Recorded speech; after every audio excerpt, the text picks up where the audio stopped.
Hello, everyone, and thank you for coming to our session on conversations towards more than intellectual modes of knowing with vegetal beings with Sarah Abbott and Alice McSherry.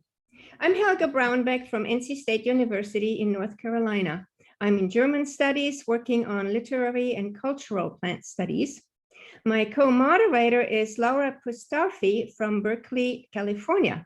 Laura is working at the intersection of philosophy, ecology, and religion. Her dissertation was about arboreality, re-envisioning trees in the Western paradigm. Before we introduce our two speakers, just a few remarks about the discussion part of our session. Our presenters plan to have their curated conversation for about 20 minutes, during which you should stay muted. For the discussion, please post your question or comment in the chat. And if it's a question, please put a question mark as the first character so that we know we can identify the questions afterwards. Laura and I will then select some of the questions to be brought to our presenters. There will be about 20 minutes left for the discussion, so that should be ample time. I will now introduce Sarah Abbott. Dr. Sarah Abbott is an associate professor in the Department of Film at the University of Regina in Saskatchewan, Canada. Her recent interdisciplinary doctoral research explored the sentient relationality of trees through public ethnography, indigenous research methodologies, ontological emergence theory, plant science, philosophies associated with the non-human turn, interspecies communication, and film. And now my co-moderator, Laura Mustarfi, will introduce Alice McSherry and take it from here. Laura. Thank you so much, Helga, and welcome to everyone. Welcome to you and to your plants. I'm happy to introduce Alice McSherry, our other panelist today. Alice is an almost finished doctoral candidate in geography at the University of Auckland, New Zealand. Her research centers upon human-plant healing relationships, embodied knowing with plants as teachers, and decolonizing worldview. Alice is also a practicing folk herbalist and passionate gardener and community tender in her home place of Waikiki Island, Auckland, New Zealand. So I'll pass this over to you, Alice. Thank you. Well, hello, tēnā koutou katoa. Greetings from Aotearoa, New Zealand. Thank you to Laura and Helga for those lovely introductions. And Sarah and I would just love to take this opportunity to extend our gratitude to our wonderful friends and colleagues on the organisation team for this conference. We'd also like to express our deep gratitude to you all for taking some time out of your days, some of you very early in the morning and some late at night, to join us. So today's session with myself and Sarah, and hopefully some of you at the end, is designed to be a not too formal curated conversation between two fellow social science researchers about our journeys designing and conducting our doctoral research in the realms of plant sentience and embodied forms of knowing.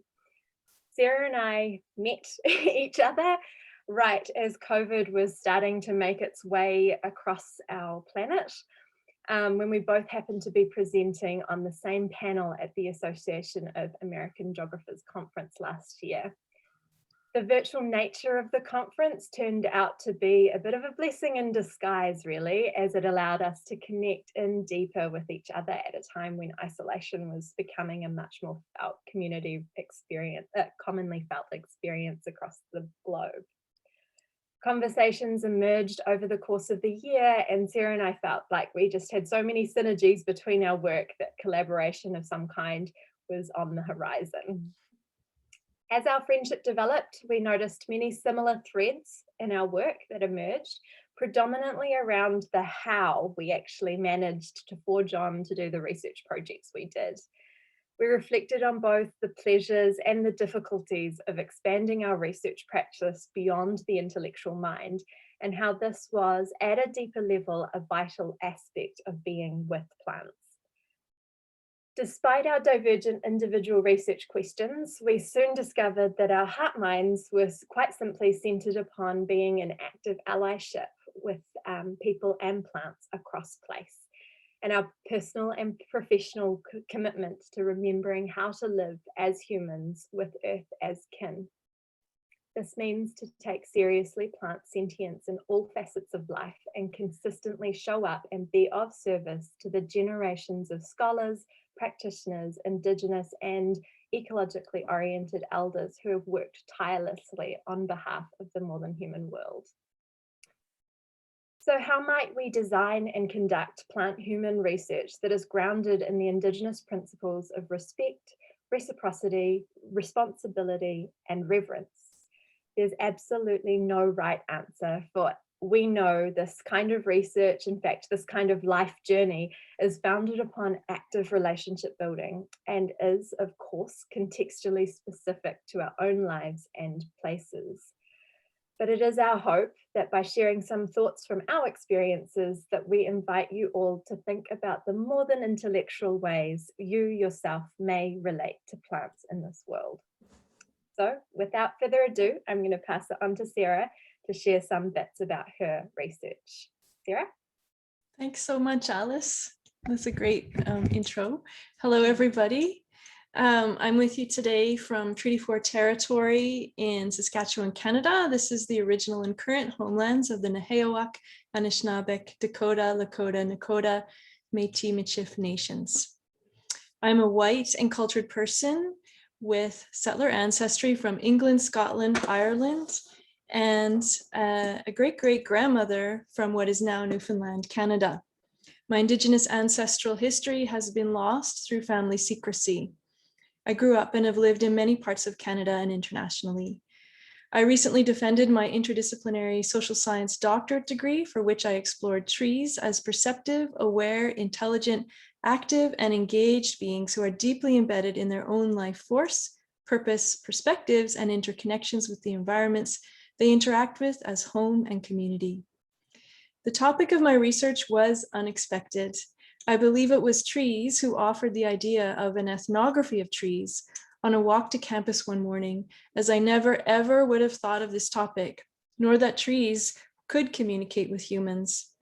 I also had no idea that academic attention in the area of plant and other non-human consciousness, intelligence, and rights had been gaining momentum over the past 20 to 30 years. As Helga mentioned, the research frameworks I worked with were public ethnography, Indigenous research methodologies, and ontological emergence theory entangled with plant science, philosophies associated with the non-human turn, film, and the paradigm-shifting, metaphysical, vulnerable territory of communication between humans and trees.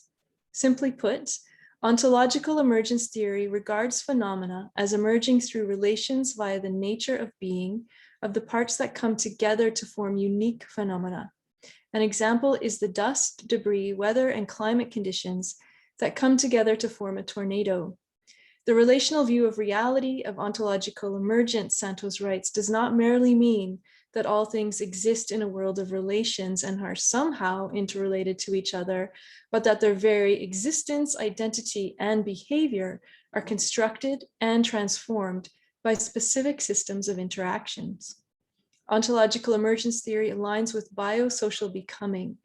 This is a concept from Tim Ingold and Gisli Paulsen that considers non-human and human life as evolving equally and intrinsically through both social and biological influences. In my study, I reflected on Western anthropocentric, scientific, colonial, and consumerist stances, to name only a few, that inform and limit the ways modern humans understand nature, and which evolved from early animist and relational sensibilities that explicitly recognized kinship between all living beings. These ancient sensibilities are alive and fundamental in many Indigenous and earth-based worldviews that incorporate the reality of interrelations in their lifeways with respect, reciprocity, and responsibility. Experiential findings from my research include the practice of embodied engagement with sensual, intuitive knowing that can become ground for interspecies communication, seeking permission from trees for connection, communication, and research, with the caveat that permission may be denied, and communication with trees regarding their health, being, and want to collaborate with humans for rebalancing Earth systems. humans can with brackets around the activate and nurture collaborative relations with trees through conscious awareness, empathy, respect, responsibility, and engagement that can include direct mutual communication. So that's the summary of my work. Over to you, Alice, to speak about your research. Thanks, Sarah. It's always lovely to hear you articulate your work, which draws on very similar themes to mine, but just in different words. So thank you. So hi again, folks. I'm Alice. I'm speaking to you all from a small island off the coast of Auckland in Aotearoa, New Zealand, called Waiheke Island, the ancestral home of Te Uri o Ngāti Pawa, as well as other surrounding tribes. I am a mixed heritage Indigenous woman born on the lands of what is now known as New Zealand. On my mother's side, I have remembered Indigenous Ngāti heritage from the southwest of present-day China, although my grandmother was exiled from her homelands during the Chinese Civil War in 1944. So keeping her Indigenous traditions alive and intact has not always been possible out of place. On my father's side, I am 6th generation white settler of Irish and English descent.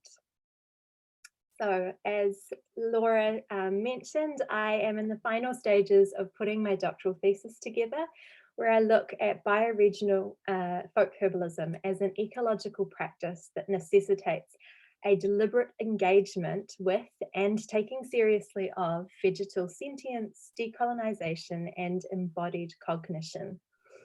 I take inspiration from a lifetime of being shown and taught the herbal lifeways of my Ngāti grandmother and mother, and use my own body as an instrument of research in interrogating deeper philosophical and methodological questions around the nature of plant beingness, Indigenous plant healing praxis, and interspecies communication. In many ways, I, like Sarah, undertook a very unexpected topic for my PhD. I too was somehow called by the plants to work with them on a deeper level, both personally and academically. For me, it was a long journey with mental health that catapulted me onto a more intentional pathway with plants. It was the plants and fungi who showed me a world that was interconnected beyond reasonable explanation, and in my mind were and still are my greatest source of healing and belonging in place. My study is, therefore, in many ways, a deeply personal yet planetarily salient exploration into actively partnering with plants via practices and expressions of emplaced folk herbal healing. I place emphasis on the folk here because it's crucial to define a system of healing that goes beyond the pharmaceutically oriented medical system and/or the modern expressions of reductionist medical herbalism that dominate westernized health praxis today. Folk herbalism, which has predominantly been practiced by generations of women in their own homes and everyday lives across time and space, has therefore always been about cultivating holistic, respectful, responsible, and reverent relationships with a living, sentient earth. It is a practice that has endured the test of time, is place-based and accessible. And it is through my own evolving practice as a community herbalist myself that I've been able to deepen my connection to plants, land, and ancestors. In my study, I reflect on the role that felt sense, intuition, dreaming, metaphor, and ritual play into how we come to know with plants, and how this feeds into wider discourses around decolonizing worldview and healing. To enact decolonization on a collective and personal scale, I follow and take seriously the old idea that no data is irrelevant when relating to Earth. However, it's important to note that this data that is collected through our relationship making and tending still needs to be contained within a cohesive system of contextual relevance and accountability. I say this here and place emphasis on decolonization as a process because it's important to note that plants used in not right relationship can also cause significant harm. I see this harm as a systemic manifestation of systems of oppression already in action, primarily stemming from ongoing white supremacist, patriarchal and capitalist modes of thought and action. We only need to look at the damaging legacy that the war on drugs has caused to have a glimpse of that reality unfolding today. Anyway, that's enough from me. Over to you now, Sarah, to talk a little bit more about your specific methods that you used in your research. Thanks, Alice. So for my study, the ethnographic field-based methods that I engaged included participating in many workshops on interspecies communication, formal interviews with people who know trees and or plants through their life work. I came to call these participants tree knowers and ask questions about their interconnections with trees and their understandings of, as Natasha Myers puts it, the ways trees and plants sense and make sense of their worlds. There were also many informal conversations with tree knowers, as well as visitations and communication with trees that often involved embodied observation and communication. Over the course of my research, I became increasingly sensitized to tree and other non-human perspectives and rights. I also practiced asking permission to connect with trees, greetings and farewells. I offered tobacco to the Indigenous elders who participated in my study, as per the reciprocal protocol of request, acknowledgement, and acceptance for assistance. And I offered tobacco to trees I connected with, individually and as forests, to greet, recognize, respect, and give thanks for their continual presence and work on the planet, as well as for their participation in my research via conversations with and about them and during filming. And I gave several public and academic tree talks, as I call them. These talks enabled me to share my research as it evolved, engage with audience members who encouraged my work in this area, and added to my awareness that people the world over can and do communicate with trees and plants. Several people shared their experiences with me, and I witnessed others have experiences when I led some practical sessions for communication with trees. My research took place in 8 countries on 3 continents in English and Spanish. So rather than being focused in one location, my study was an international, mobile, and multi-sited study. That's that. Over to you, Alice, for your research methods. Thanks. Well, I think this is kind of where Sarah and my research diverges a little bit, in the fact that in my process of kind of thinking about plant voices, I decided that the only other research participants I needed to include in my research were actually the plants themselves. So I actively chose to center my inquiry around the plants, their place, and my own personal stories around relating to them as beings within their own rights. This meant that my study was very much place-based. That is, that I focused on the plants that grow kind of within the 10-mile range of my own home. The main aspect to my research was firstly my undertaking of a 6-month-long herbal medicine apprenticeship with a small group of students, literally in the bush. Alongside this, I also immersed myself in several week-long walkabouts in the bush with Rongo Māori practitioners, learning simply by spending time with the plants in place, yet again. I did this so as to make sure that my ongoing practice had some sort of guidance from human teachers and elders who could act as kind of systems of accountability for my evolution as a herbalist, healer, and researcher. After my apprenticeship, the more formal one that is, I'm still always apprenticing with the plants after all, I started to practice a dedicated series of plant diets that were inspired and guided by my time spent with healers in the Amazon prior to my PhD. These diets were a period of 3 to 4 weeks that focused on one plant and involved eating a very simple diet of very plain foods and not engaging in many of the kind of vices that we've come to enjoy in the modern Western world.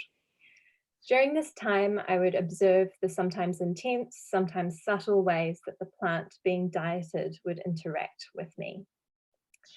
During these soft dieta, which is what I've come to call the practice, I used my body as the primary instrument of research. I wanted to cultivate an intentional space in my life in which I could see how these plants were working with me and what messages I was receiving along the way. I recorded dreams, any felt sensations within my body. I sat in meditation and used plant-infused body oils, essences, tinctures, a physical leaf, flower, branch of the plant and tree, and if appropriate, I'd also drank infusions and decoctions of the plant throughout the process. Basically, in short, I dedicated my life to one single plant for an allotted period of time. This was generally in sync with the moon phases and my own moon cycle. And as per reciprocal relationship with our plant relatives, I gave offerings to the plant in the form of my own hair. This is based on the principle of DNA for DNA. After I finished the diet, I then went and did further secondary data collection of different stories, myths, observations of the plants from other sources to add to my personal observations. This period of fieldwork, as we call it in the research world, was intentionally designed as a way to decenter my humanness in my relationship to the plant world, allowing me to, with discernment, decipher the clear instructions from the vegetal world and integrate them into my everyday life. This is what I've come to call a more than intellectual, more than human practice of cultivating intimacy with place. So Sarah, over to you to speak to how some of these ideas have also manifested in your work. Thanks. Yeah, I love the overlaps and the differences too. So yeah, from my research, I learned and engaged embodied beyond intellectual methods for ethical relational inquiry with trees. These methods involve decentering my human self and tuning into the sensibilities and messages of trees to receive, decipher, and discern messages and awareness with my senses and intuition. As I write in my article, Approaching Non-Human Ontologies, these practices require moving perception from the mind and head to the heart and belly, from linear thinking associated with judgment and preconceived ideas to open, sensuous, non-linear sensitivity that welcomes the unexpected. Understanding the ways our individual intuitive fields sense and receive awareness and communication develops over time, patience, experience, and observation. Specific methods I worked with include and integrate opening and clearing the mind and self through mindfulness and meditation practices, creating an inner receptive silence in my state of being, energetic intention with individual trees, telepathy, knowing through nonlinearity and metaphor. For me, this open receptive state is what I call the intuitive field, because it came to feel like I feel through layers in order to know. Discernment is key and a part of being in the intuitive field, questioning everything and getting to know the different textures of my inner world in order to know with confidence when something is my thought or sensation or that of the tree I'm connecting with. Communication and insights occur via the bioenergetic space between and overlapping with what most humans perceive as bodies with boundaries. As Harvey writes, we humans and non-humans are more than we seem at first sight. Our body surfaces define us significantly, but never totally. We are constructed or composed externally, internally, physically, mentally, spiritually, and in every other way for relationships. As Basha Alexander explains, even if you think you are experiencing your own thoughts, realize that the tree's intelligence is overlapping its messages with your individual sensory system. In other words, the tree communicates through the communication, intuition, and knowledge systems of the human it is communicating with. For English speakers whose intuitive perceptions are based in language, for example, messages are received in English. Other people might receive messages through arising sensations in their body. Okay, so with that summary of my methods, we are now about midway through our session. So it's time to open it up to hear about your experiences and practices of embodied ways of knowing and communication with plants and trees. As Helga mentioned, we're going to use the chat, not the Q&A, so that all comments and questions can be seen by everyone. And if you have a question, again, please write a question mark before your question. So Helga and Laura know it's a question.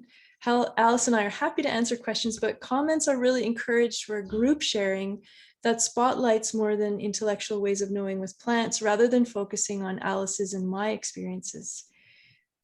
Yes, and if we don't have time to make it through all the comments, you're welcome to message us through the Whova site or our emails. And yes, we'll still be recording. And yeah, it's really nice to be able to share our work, and we're very excited to hear from you. So thanks in advance for your comments. So I see that someone's got a message in the Q&A. Maybe if you could just copy and paste that into the chat, that would be great.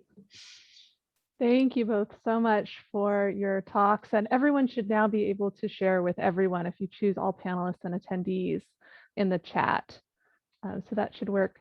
We did receive a few comments, and so just to get started, Pete suggested another R, reconciliation. I'm wondering if either of you would like to speak to that.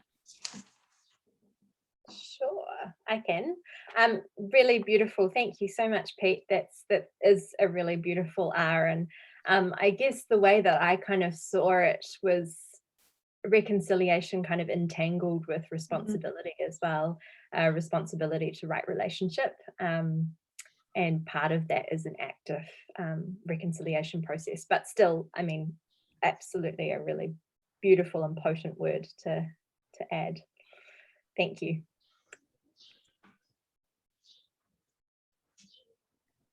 Yes, there was a question for Sarah. I'm not sure everybody can see that.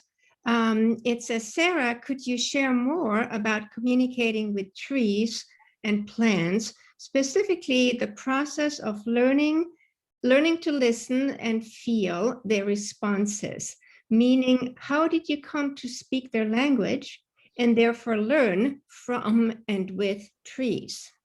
Thanks for that question. I'm still learning. There are people who can just like tune in just like that. For me, again, I learned a lot through the workshops that I took, and just approaching a tree. And there's many ways to greet a tree. We don't even have to touch a tree.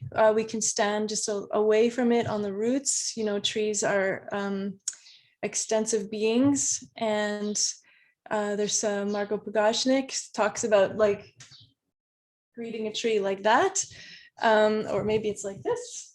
I think the key point really is the quietness inside, so that when you are with a tree, the first thing is to ask permission to connect, and there's a sense of peace that comes across when our internal fields, when that acceptance has been, or permission has been accepted or granted. And then it really is, it actually feels so tangible, even though it's, again, in that internal intuitive field of feeling what's mine, what's not, being open, sort of, there's a little bit of internal movement for me, and for every person it's going to be different. And really something else that Basha and Alexander said with Jim Conroy when I took actually their workshop was that if you get a message that it's something that you would never ever think of, then it's not your thought. It is coming from the tree. So that's a really good tip off. And then it's just practice. And the more that you do it, the more you feel the beingness of the tree. And yeah, there's lots of resources online too, to encourage ways to practice that. I hope that answers your question. Yeah, thank you. So the next question is for Alice. So Thomas asked, I'm interested in some of Alice's findings from her plant diet method. Would you be willing to share some of your findings? Yeah, sure. Well, I mean, there are so many, and I think that's kind of the key again, that it's based on my own personal kind of relationship with these plants, but of course there were some very common kind of themes that emerged, and I mean, a really potent kind of story around which really kind of kicked off my fascination with dreaming, was my month with mugwort, or Croneswort as I also call it, or Aita actually in my Chinese kind of lineage. So it was a really interesting time, and I woke up one morning and I had this like terrible dream. It was really anxiety focused. I know that I had something, like I had a deadline to reach or something. It was something that was like all this pressure was piling on top of me, and I woke up kind of, you know, this was in the middle of my diet with Croneswort. Then I kind of drifted off to sleep again. And then when I woke up again, it was kind of this like beautiful dream of, I was kind of like ran into this big field of Croneswort, and there was this circle of women, and I noticed that they were all wearing my grandmother's indigenous clothing. And I went in there, I kind of hid behind these mugwort plants were taller than I was in the dream. And they were sitting in this circle chanting this word, shu, shu, you know, shu. And I was like, oh, what are these women doing? And I kind of curiously in my dream, just as Alice in Wonderland goes down the rabbit hole, which is kind of appropriate, I got closer, and one of the women in the circle kind of beckoned me in, saying, Shai, Shai, which is, you know, my nickname in Chinese, come join us. And at that point, I was welcomed into this circle, and I sat there and I chanted this word, shu, shu, shu. And that was kind of the end of the dream. And I woke up and I was like, oh, what's that word? What is that word? Shu. I wrote it down in my diary. I didn't really think about it much. And it was actually a few months later, I hadn't really connected it. I was just at that moment, just recording observations and things.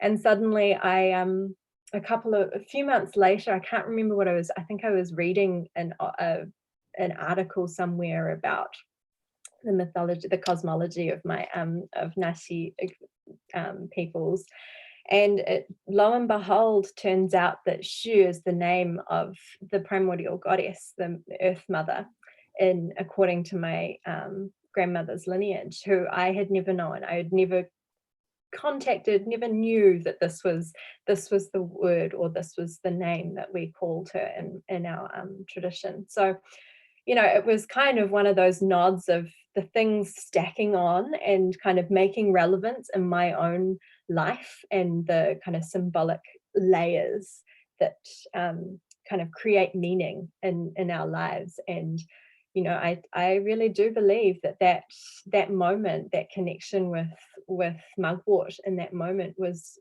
my ancestors, my grandmothers, communicating and reconnecting me with that lineage. That, you know, while I was fortunate enough to have 2 living generations practice, but this was totally out of place, and carried a lot of grief in that line as well. So yeah, that was one little kind of potent experience. There are plenty more, but yeah, for sake of time, let's move on. What a great story, Alice. Yeah. And I think the next question is about, again, for you, about that experience. Kate Erlang is asking, what were some of the experiences that occurred from doing a solo plant for a while with phases of the moon? Yeah, that's another really interesting question. I mean, it's all about attuning to our kind of the field that's around us. You know, I always think of our bodies are made up of, 90% water or 70% water and something like that. And so if just as tides come in and out with the phases of the moon, then so do we change. And so if we can attune ourselves to the kind of subtle movements and how we belong within an ecosystem of movement, of dynamism, then that is going to change and or not alter, but affect the relationship that we have over time. In terms of the solo dieting process, I think it was hard. I don't know if we do this work for pleasure, and so I think the pleasure comes as a delayed gratification later. It's not particular, you know, it's an isolating journey, you know. Well, it's both isolating and beautiful because you get held by the plants, you know, but it is isolating on a human form, especially when you're trying to do it in the context of a modern Western life. You know, I really had to close my doors and kind of set some pretty strong boundaries there. But yeah, I wouldn't change a thing. But yeah, no, I'm happy to kind of continue these conversations, but we will move on so that we can answer some others. Yeah, so we have so many great questions coming into the chat. Oh, So good. the next one is about plant totemism, either time specific or over longer time scales. For example, healing plants appearing just where they're needed, or folks having their favorite plants or hated weeds, both having messages for them perhaps. Could either of you comment on this? Well, certainly, yeah. I mean, I heard a few people talk about that in my research. There was a story of somebody who absolutely adored sage, and it was around her home where she lived in a rural environment. And then she had, when the year came for her to move, and suddenly there were a whole bunch of daisies popping up, and the sage had settled down. And when the new people bought the house, she asked the woman in the couple that was moving in what her favorite flower was, and she said daisies. So it's I think that speaks to that that knowingness. Even goes back to the Michael Martyr quote that I shared in the welcoming remarks, that plants engage with us more than we're aware. Yeah, do you have something to add there, Alice?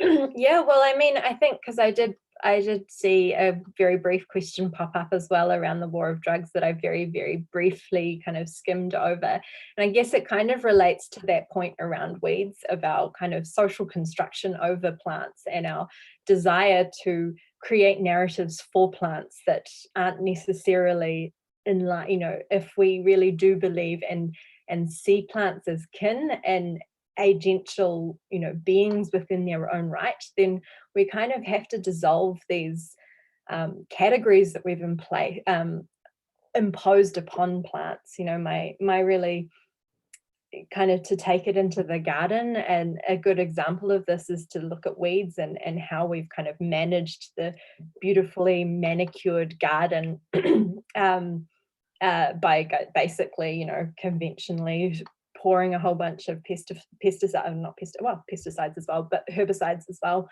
to kind of create nice neat lines and whatever.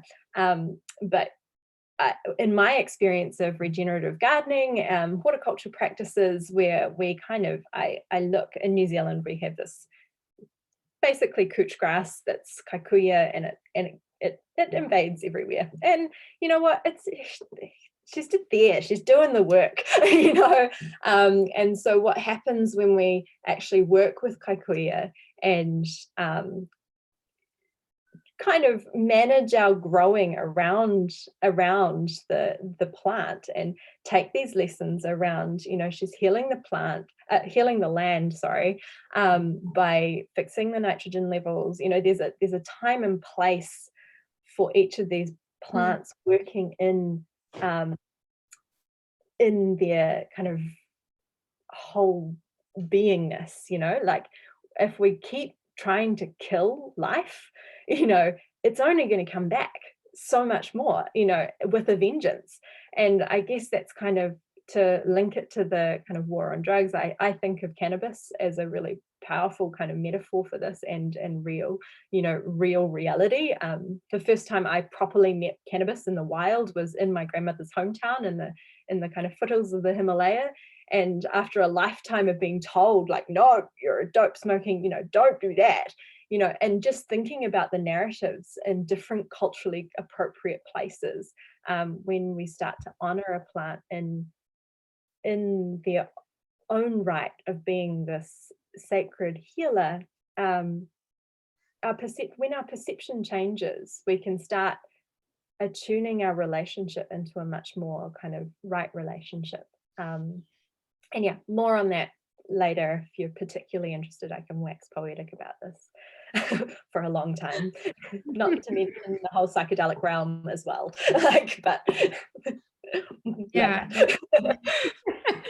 The next question that I have here is from Lindsay French, and it's for Sarah. She says, I'm so interested in this idea that Sarah brought up along the lines of receiving the message in the intuitive communication system of the receiver. I'm curious if the mode of receiving messages has shifted over time, or as you've practiced decentering human experience and thinking more about tree perception. Thanks for your question, Lindsay, and hello. Yeah, I would say that it did. What can I say? What's coming to mind is the first time I attempted to communicate with a tree, and this happened for a while, where the trees would just tell me to meditate. And my human self was like, what? Like, that's all? That's all you got? But it really wasn't until, I kind of just was like, give me something profound and life-changing, And I realized over the course of my research that that was the best advice that the trees could give, because they know that with meditation, we can consciously quell our monkey mind and actually kind of make space to be able to receive. And I would say that when I progressed, I started to feel like when hopefully a lot of you will start to go out and with the first step of connecting with the tree and asking permission and noticing that sense of peace that just kind of comes in, and it's like, oh, okay. So those very sort of almost subtle things. And then sometimes messages would just sort of come in. When I received the message of an ethnography of trees, for example, that came in as simultaneously text, almost like from the left side of my mental field, and voice. So often the way our intuition works, it's not just through one sense, it can be multiple at the same time. And so that's really interesting to start to understand. Like, some people are more visual, some people will hear things. I would say that over time, mine kind of moves around in different areas, so that can happen too, obviously. And just as a wrap-up little story, I finished reading this book called Big Lonely Doug, about a Douglas fir that was massive and old, perhaps 1,000 years old, I can't remember exactly. And it was left by a forester who was taping and marking off trees that needed to be left or cut down on Vancouver Island in British Columbia. And Big Lonely Doug had a green ribbon tied around it, and then every other tree was just gone. And so there's a photograph, everyone here can look it up, you can see it. Big Lonely Doug is alone. And after I read the book, I thought, oh, maybe I'll tune in. I had no idea if I could even do it. And I knew that you can actually tune in through images. You don't have to be in person with the being that you're tuning into. And it was late. I was going to put the book down and just go to sleep. And or I wasn't in bed, but I was going to move my way towards that direction. And then it was like Big Lonely Doug was just like, well, I shouldn't give that face, but it was like so demanding that I was racing to keep up. And I felt that I was actually asking questions and receiving responses.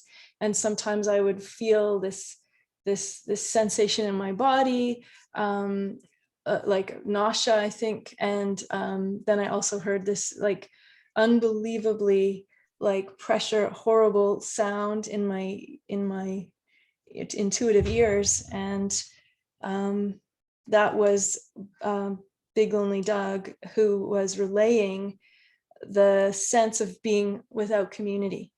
And for us humans, it's quiet. It is quiet to us because we don't hear the wind in the trees, and we don't hear the birds, and we don't hear the other beings moving within the forest and the forest itself.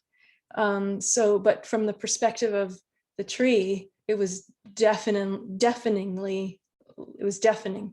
And I just want to wrap up and say that it was Ken Wu from the Ancient Forest Alliance who actually named Big Lonely Doug as a way to bring attention to clear cutting. And when I asked Big Lonely Doug about that name, he was like, he or she, I don't know, didn't like it, and did give me another name. So Lindsay, I hope that answers a few of your questions. Thank you so much. And we have so many wonderful questions, and we are at time for the session. So we want to leave just a minute to say thank you to both of you. And I'm hoping we can continue the conversation either on Whova or later on the Facebook for the Being with Plants conference. So thank you both so much. And I'll see if Helga has a final word for us. Actually, I thought you were doing the final word, Laura. Well, I thought this was a wonderful session with really great questions. I thank everybody for coming. And I, in particular, thank Alice and Sarah for sharing all your experiences and your way of being with trees. I really learned so much today. I mean, this is a world that wasn't totally, I wasn't totally aware of many of these things. And I'm curious to learn some more. And I will look at your research and other things about this topic. Yeah, thank you so much. And thank you everybody for coming. And I hope you all will enjoy the rest of the conference and the networking sessions. Okay. Thanks everybody. Thank you. Laura and Helga. Bye. Thank you all for coming. Please do email us. Sorry, I'm just noticing, do contact us. We want to talk. All right, thanks guys. Thank you. Don't end quite yet. I just want to save that chat. Yeah. I'm just going to stop. Oh, you're so